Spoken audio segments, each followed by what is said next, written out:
siang Pak Arthur, saya Dede Putra Agung, nomor induk mahasiswa 24 707 540, dan saya akan mereview satu bab dari buku Genealogi Terorisme, yaitu bab 4, Teror Persia, Hasan Isabah dan Hasasin. Pada ujung timur Persia, terorisme hadir dengan keunikannya sendiri, yaitu dalam bentuk sebuah sekte khusus yang didirikan demi melancarkan pengontrolan dan pengarahan melalui pembunuhan, tindakan kekerasan, serta teror. Hal tersebut diwarnai dengan pemberontakan Hasan Sabah, seorang tokoh Ismaili, dai, dan pendiri negara Nizari Ismaili pada abad pertengahan. Sabah adalah seseorang yang sangat anti terhadap keberadaan Sunni dikarenakan ia lahir dan dibesarkan dalam keluarga yang beraliran Syiah 12 imam. Sifat anti-Sunninya ini diturunkan oleh ayahnya, Ali bin Muhammad bin Jafar al-Sabah al-Himairi. Hasan diusir akibat perselisihannya terhadap Badr al-Jamali di Kairo, Mesir menggantikan Al-Muayyad Fi'idin al-Sizari sebagai kepala dai yang berakhir dengan pengusirannya Hasan. Nah, setelah pengusirannya, Hasan mulai mencari jati dirinya dengan menemukan misi misionaris yang dikenal sebagai Ad-Dawatul Jadidah yang memiliki arti propaganda baru.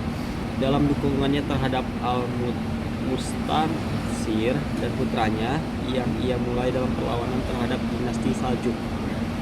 Ia memulai perjalanannya dengan evaluasi terhadap kekuatan militer Saljuk di Persia dan memusatkan kekuatannya di wilayah Harian dan membentuk benteng Shah dengan lokasi strategis. Setelah ia mempersiapkan semuanya, Hasan menjadikan benteng Alamut sebagai target utamanya, dan ia berhasil merebut benteng tersebut melalui infiltrasi, penyuapan, persuasi, teror, dan juga kekerasan.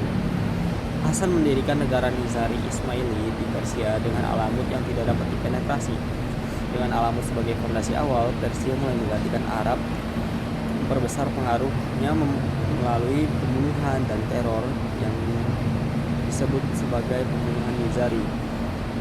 Persia berhasil menjadikan benteng lain miliknya di daerah-daerah lain pun juga, seperti di daerah Irak, Suriah, Iran, dan juga Lebanon. Kelompok yang diciptakan Hasan terbagi menjadi dua, yakni dai yang bertugas untuk menyebarkan keyakinan dan juga kelompok teror yang dikenal sebagai Fedai atau Fedayen. Para Fedayen menjadi alat utama Hasan untuk menjalankan aksi terornya kepada Islam yang beraliran Sunni melalui pembunuhan para pemimpin Turki Saljuk yang menyebabkan para Fedayen ini jadi dikenal dengan sebutan Hasasin di seluruh Eropa atau lebih dikenal dengan Hasasin pada masa ini.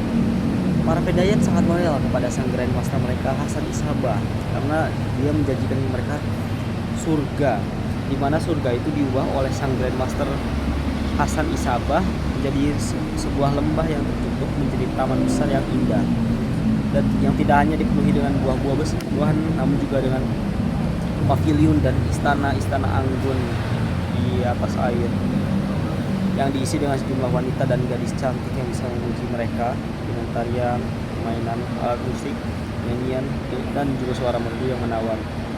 Untuk membuat para Hasasin percaya bahwa ini adalah surga dan tidak ada orang lain selain Hasasin yang bisa menikmatinya.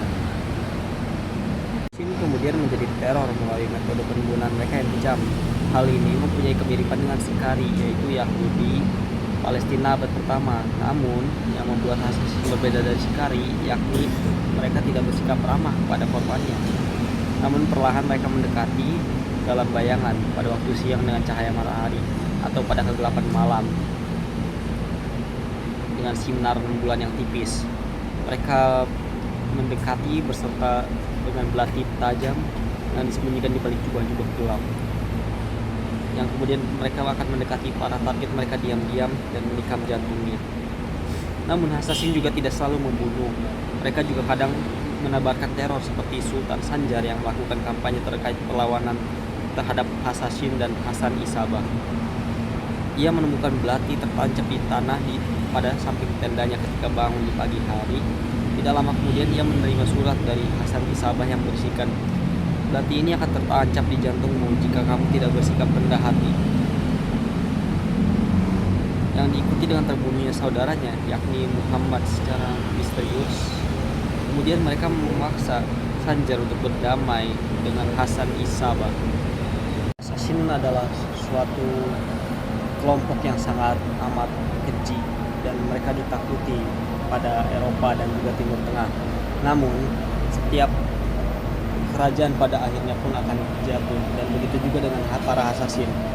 Assassin pada akhirnya bubar dengan keberadaan Salahaddin al-Ayyubi, Sultan dinasti Ayyubiyah yang menetralisir kaum Syiah dari Mesir dan mempersatukan Islam, dan dengan benteng Alamut yang dihancurkan oleh para Mongol pada tahun 1275, dan setiap benteng mereka telah jatuh ke tangan Mongol yang sebelumnya juga telah menghancurkan setiap perpustakaan assassin dan menghancurkan sumber literasi sesat yang hanya meninggalkan biografi Hasan Isabah yang berjudul Sarguzasht Sayyidina pada tahun 1258. Ini diikuti dengan seluruh Suriah dan Palestina yang sudah berada pada genggaman Muslim pada tahun 1291, dan ini menandakan akhir dari teror para pembunuh berdarah dingin yang dikenal sebagai assassin. Kurang lebih sekian mereview buku ini dari saya, Adelia Putra Agung. Jika ada salah kata atau salah ucapan, saya mohon maaf sebesar-besarnya kepada Pak Abdur dan para penonton.